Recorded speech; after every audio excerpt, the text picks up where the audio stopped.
All right, guys, welcome back. We have a 2012 Toyota Highlander. We're gonna be doing the oil light reset on it. I'm gonna show you. So first you wanna do, turn on your ignition key on. You're gonna go and press the button right here in your dashboard until you get to trip A. Then you're gonna turn off the key, the ignition. Then when you have it turned off, you're gonna go ahead and press and hold this button and then turn on the ignition key to on and hold it.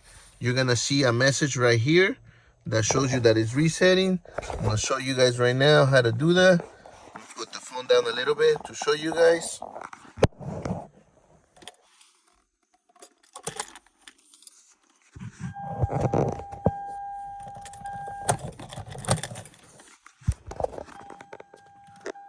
So you're gonna hold it and then the message is gonna come out right there saying that it's resetting, and there it is.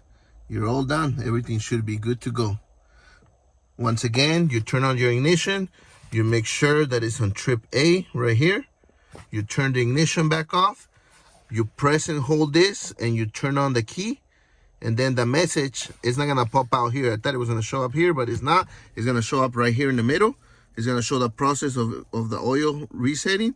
Then it's gonna say complete, and there you go. You're good to go. Hopefully this video helped you guys. If it did, don't forget to like and share the video and follow me for more videos like this. And yeah, we'll catch you guys on the next one.